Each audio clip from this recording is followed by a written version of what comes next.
10 € offerts et votre premier dépôt doublé avec le lien en description. Les amis, bienvenue, j'espère que vous allez tous très bien, très content de vous retrouver pour cette nouvelle vidéo et pour parler un petit peu de Barça Manchester United, jeudi 18h45, on a Barça United, c'est un play-off d'Europa League, l'équivalent d'un 16e de finale d'Europa League, mais en réalité c'est un match très différent, c'est bien plus que ça et j'ai une énorme annonce qui arrive très vite, on va s'en débarrasser entre guillemets en début de vidéo, je vais vous en parler dans quelques minutes. Ce Barça Manchester United, c'est un truc assez immense, c'est un match qui a un parfum très prononcé de la grande histoire du foot. Barça United, c'est la finale de 2009, celle de Rome, celle de la tête de Messi, du triplé de Pep Guardiola. C'est un match où on avait Henry, Eto'o, Messi sur le trident barcelonais, Iniesta, Busquets, Xavi, Ronaldo, Rooney, Giggs, Ferdinand, Vidic, Van der Sar. Quelle époque, et c'est aussi la finale de 2011, bien sûr, à Wembley, celle de la victoire 3-1 du Barça, le but du 2-1 de Lionel Messi, un match où Sir Alex Ferguson dira a posteriori qu'il a joué l'équipe la plus forte, l'adversaire le plus fort de toute sa carrière. Barça, Manchester United, finalement, c'est Messi Ronaldo, c'est Fergie Guardiola, c'est aussi Xavi Scholes, c'est un vrai passé orné de lettres dorées. Mais c'est aussi le présent. C'est deux équipes qui arrivent en pleine forme aujourd'hui, qui roulent sur tout le monde en ce moment. Depuis début novembre, le Manchester United d'Eric Ten Hag, de Marcus Rashford, ce Manchester United n'a perdu qu'un seul match depuis début novembre, c'était contre Arsenal, le leader actuel de Premier League. Sinon, la série de résultats, elle est assez impressionnante. Dans ce laps de temps, ils ont battu Manchester City, par exemple. C'est une équipe qui s'est qualifiée pour la finale de la League Cup et qui est actuellement confortablement installée sur le podium de Premier League. 46 points, c'est 7 de plus que Tottenham, qui est 5e. Donc ça, c'est pour United. Et puis, bien sûr, le Barça Air Xavi n'a jamais été aussi fort qu'aujourd'hui. Pas de défaite depuis le Bayern fin octobre, ils sont sur 16 matchs consécutifs sans défaite. 11 points d'avance en tête de la Liga, meilleure attaque, meilleure défense du championnat espagnol, a battu le Real en finale de Supercoupe il y a quelques temps, les rejouera en demi de Coupe du Roi dans pas longtemps. Honnêtement, ce Barça Manchester United, ça devrait être un 8e de finale de Ligue des Champions, on devrait l'avoir ce soir ou demain soir, et si c'était un 8e, ce serait peut-être le meilleur de tous, vu l'état de forme actuel des deux formations.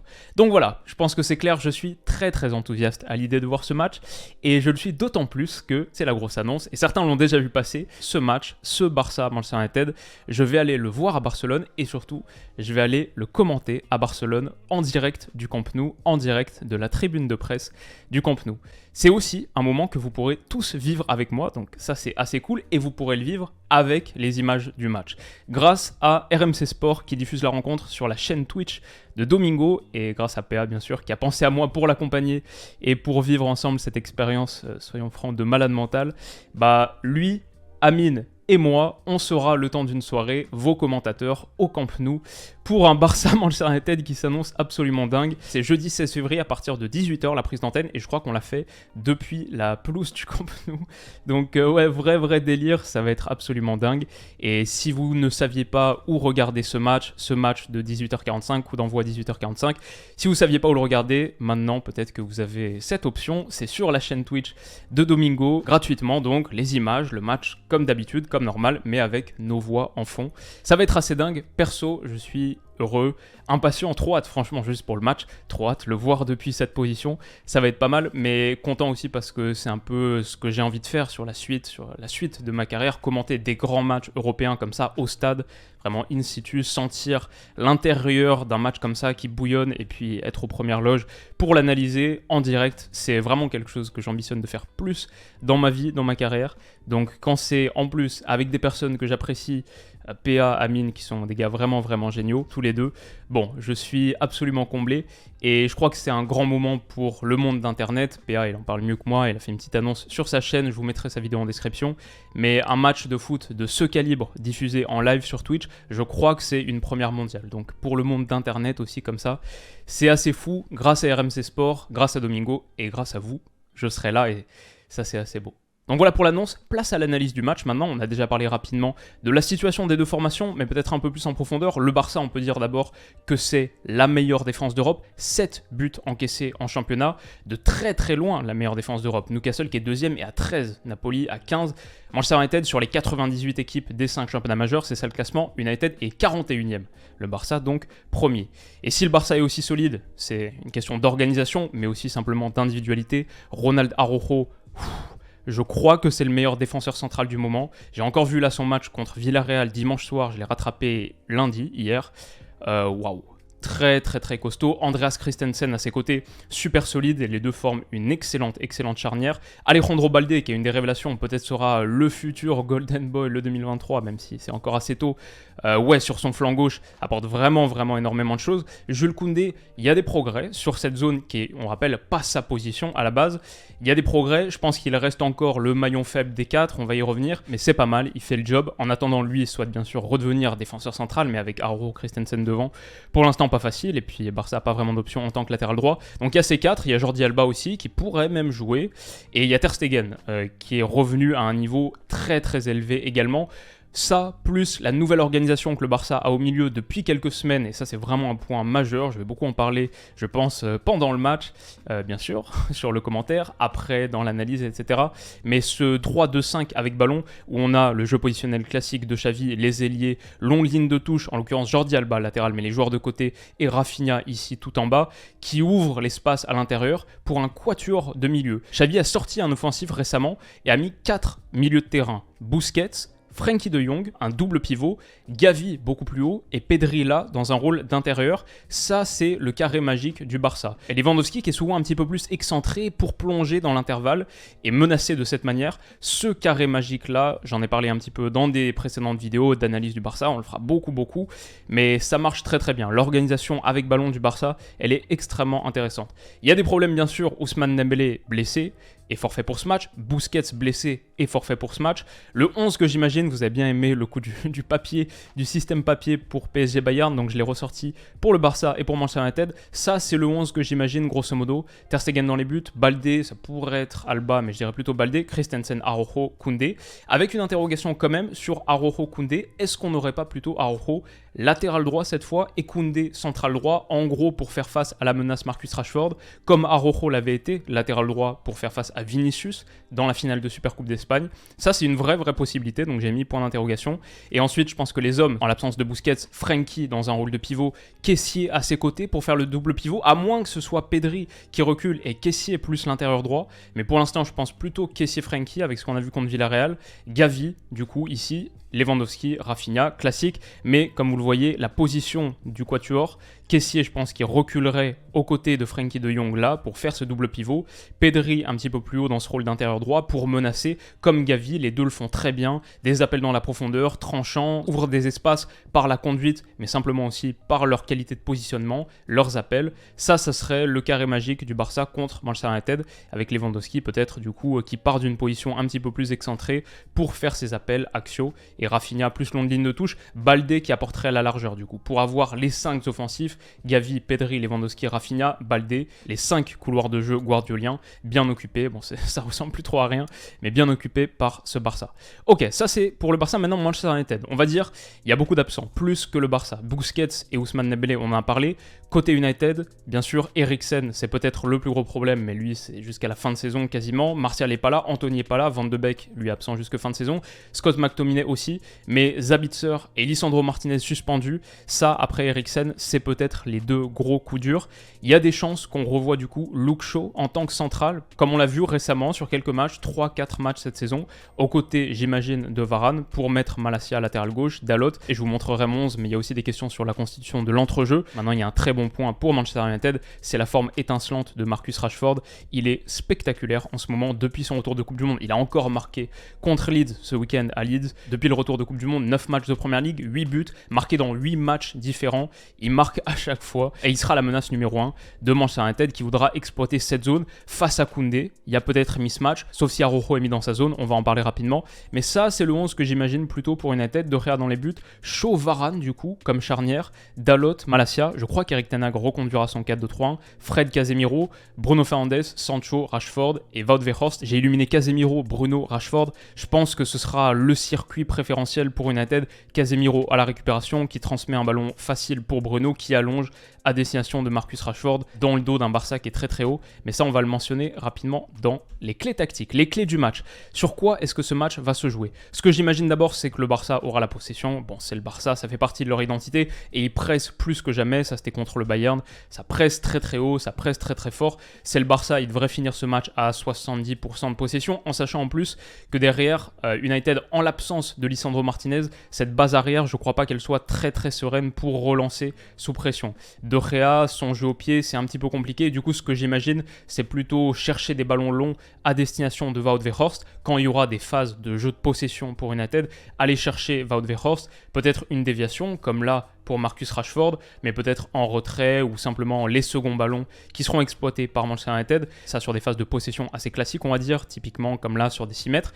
Maintenant, je crois que le danger numéro 1 pour les hommes d'Erik ten Hag, celui qu'ils vont pouvoir mettre en place, c'est les transitions offensives à la récupération, ici typique avec un Casemiro, comme le circuit que j'imaginais tout à l'heure, Casemiro, et ensuite ça arrive sur Eriksen. Bon, il n'y a plus de Eriksen, mais peut-être un Bruno Fernandes qui sera un petit peu plus bas, ou un Casemiro qui pourrait allonger directement. Fred, c'est tout de suite aller chercher le renversement et l'ouverture à destination de Marcus Rashford dans la profondeur. Ça, c'est le vrai danger de Manchester United et celui qu'ils vont mettre en place, je pense, minute après minute, face à un Barça qui sera très très haut sur le terrain, qui laissera de l'espace dans son dos. Bon, à la récupération, il faudra exploser.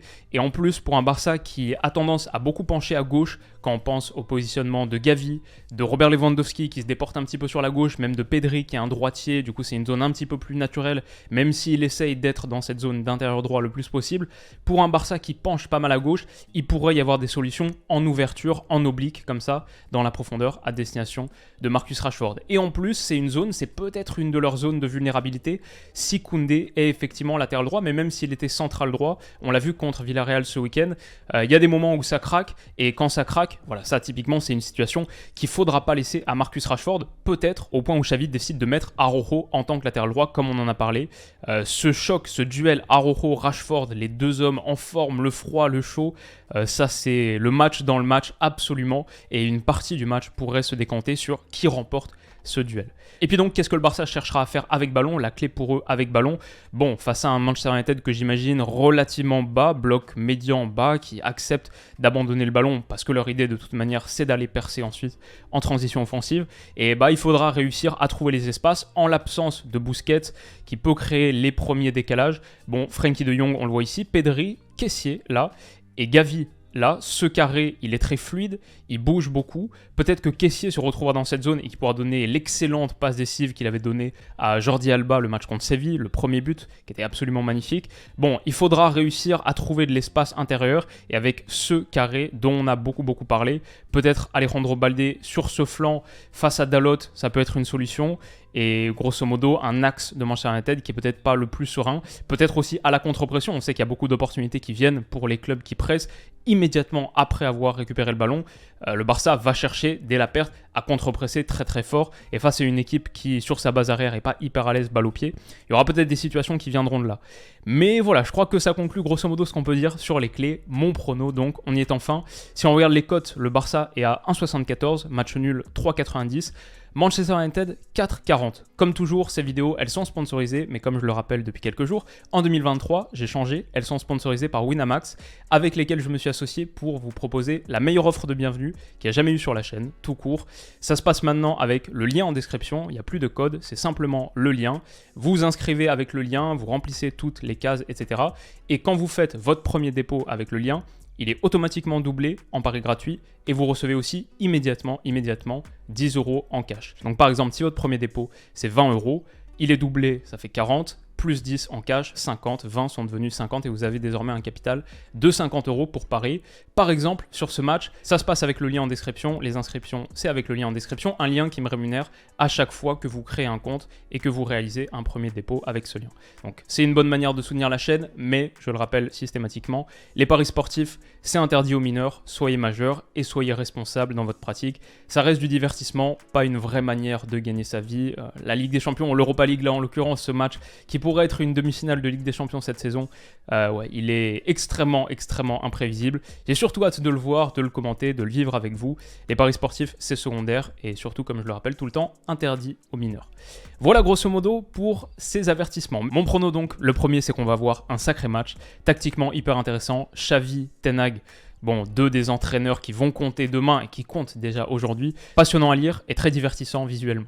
Ça c'est mon premier prono. Le deuxième c'est que le Barça va l'emporter. Je vois un Barça qui est quand même supérieur dans sa production avec ballon. Je pense qu'il se présente avec un petit peu plus de certitude, notamment défensive. La meilleure défense d'Europe, Araujo en ce moment, c'est un délire. Attention à Koundé, Rashford dans cette zone, ça peut faire un petit peu mal, mais je vois quand même le Barça faire le job. Si je dois dire un score, 2-1, serré hein, quand même, je vois un vrai bel affrontement, 2-1, et même avec United qui réussirait à marquer un but à ce Barça.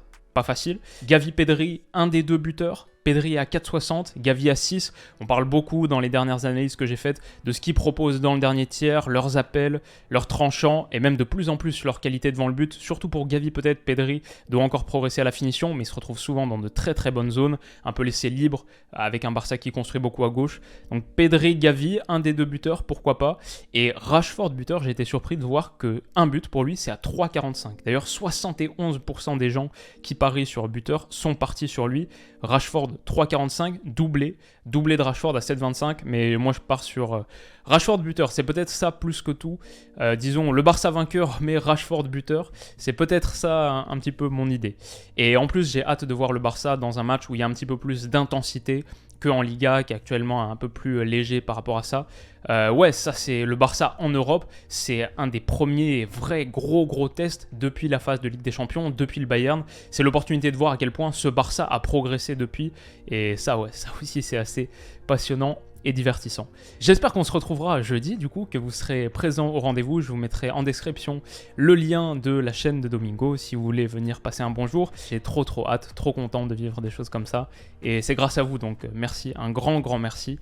Trop hâte. Voilà, j'espère que cette vidéo vous aura plu. Si c'est le cas, un petit pouce bleu, ça fait toujours plaisir. Et un mot sympa dans les commentaires, comme vous le faites beaucoup en ce moment, ça fait aussi plaisir. Je vois beaucoup de bienveillance, de soutien.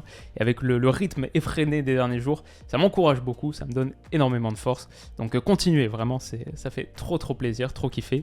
Et je vous souhaite de passer un bon match. Ce soir, c'est quand même PSG Bayern, assez dingue. Demain, Arsenal-Manchester City, je pense que j'en ferai un petit prono dans la vidéo de PSG Bayern, dans l'analyse de PSG Bayern, où j'en parlerai d'une manière ou d'une autre, et ensuite il y aura l'analyse de ça. Et jeudi, donc, rendez-vous au Camp Nou pour un moment assez fou. Merci les amis, on se retrouve très vite, prenez soin de vous et à bientôt, bisous.